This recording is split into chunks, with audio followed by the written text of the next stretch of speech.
Hello and welcome to another random review and how-to. Today I'm going to be showing you how to fix a broken light switch. So you see this light switch is not working correctly. It shouldn't be in the middle like that. It should be up or down. First thing you want to do, go downstairs or wherever your breaker box is and turn off your breaker. Make sure that your light is on, if you can get it on, but turn your breaker down. Make sure it's off. That is very important because it's super easy to get electrocuted on these. Second thing you're going to need is likely a flathead and a Phillips screwdriver, so you're going to want to grab both. You're going to go ahead and take these two screws out first, and that's going to pop off your wall plate. But make sure you turn off the electric first. I'm going to go ahead and remove this part. Right, so I took my screws out. Now I'm just going to pop that piece off there. If you freshly paint, sometimes they're stuck. Now you can see there's two more screws underneath that require the Phillips. So you can see where your holes are for the two we just took out. But you're going to have your two Phillips underneath there. So I'm going to go ahead and unscrew those. Okay, now that we got those two screws out, I'm going to go ahead and pull this out. Now, there's going to be different types of switches you can get, but what you're going to definitely see here is always a black wire, always a white wire. You want to make sure you're keeping track of where those are plugged in, because you want to make sure that when you plug them in to your next switch, they go on the same ones, or else you'll have it reversed, and that's not a good thing. You can see on this particular switch, there's no ground wire. And typically, in your wall, you'll be able to find a ground wire that's just a plain copper wire. Mine must be buried in there. So I'm going to have to see if I could dig that out. If not, I bought a switch that has a ground wire on it. I'm going to try to connect it if I can find it up there. If not, I'm just going to connect it. So this is just a regular switch. Sometimes you can get a two-way switch where there will be another lead off of here, but this is just a regular switch. So always buy the same switch that you have. I would recommend, if you don't know what switch you have, always do this part first and then kind of put it back in, hook it all together, then go and get your switch that you need. So I just bought extra switches because I figured I was going to need a couple because I have a few to do today. So I'm going to go ahead and then get these out. What you're going to do is just use a Phillips or a flathead and go ahead and unscrew these. And what they do is they actually have a little piece in the back here that clamps down on those wires. So as you unscrew these come out. Now, even though we have everything turned off, I am still very cautious not to touch these two wires together.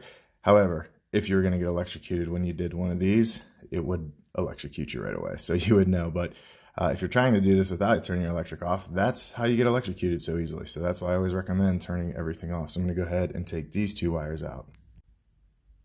So I'm going to show you in here, I was talking about the ground wire. So I took my wires out here. You can see I got them separated. But in here, you can see this copper wire right here. The copper wire is wired into this one. All my switches on this side of my house are actually on together because when I turned the breaker off, everything on the left side, irrelevant to you, but went off. So you can see all these wires are coming in. Typically, you wouldn't have this many wires in here, but what they did is they actually connected all of these wires together. So my whole system's together. As you can see, they pulled the ground wire from this one, the ground wire from that one. They're all pulled up into there. So they're all grounded onto each other, and it all goes to a GFI in my wife's bathroom. So everything's grounded there. So what I'm only really worried about now is just putting these two wires back in to my new switch, which I have here. So you can see here where on the back here, I know where to put, this is off, this is on. So I'm gonna put my white one down here and my black one on top, just like the orientation on the one I just had. So keep track of that orientation. If not, you could tell on the back. So here I took the sticker off. So now you can see where you're actually going to put in your wire. So you're going to put it in this little hole here and this one here. But if you're going to stick them in, you're going to realize they're really rough. So you see this little piece here kind of clamps down as we tighten that. That holds them in place. Actually, you're not putting it there. You're putting your wire right in here.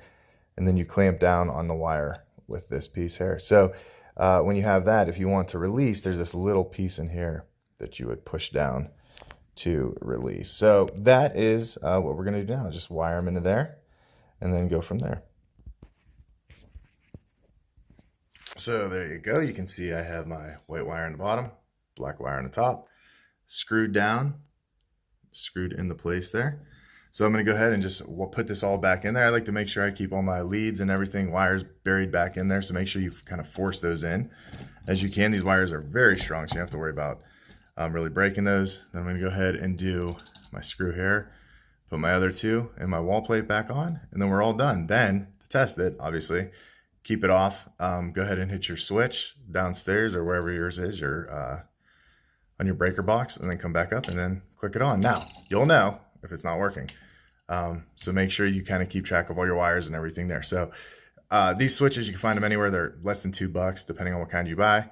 But always make sure too, another tip is just when you're going to buy them, make sure you're checking the size and the color, because you can find white switches, you can find ones that have bigger switches on them. This one has like the little rim, so it matched the one I had on here. So always kind of check those things. If you like this video, make sure you hit that subscribe button below. Thanks for watching. See you next time. One more quick note, as you're putting this in, you might think, can I just use a drill if I have one? I would always recommend hand drilling these in, or hand screwing them in. And how tight do you go? You don't want to go super tight. You don't want it to be loose by any means, but you can see that this is kind of pulling itself into the wall. So I like to just kind of give it a little shake to make sure it's tight, and then that's good. If you go too far in, you'll start to push in there. So last little tip, always make sure you use a screwdriver when you're doing this.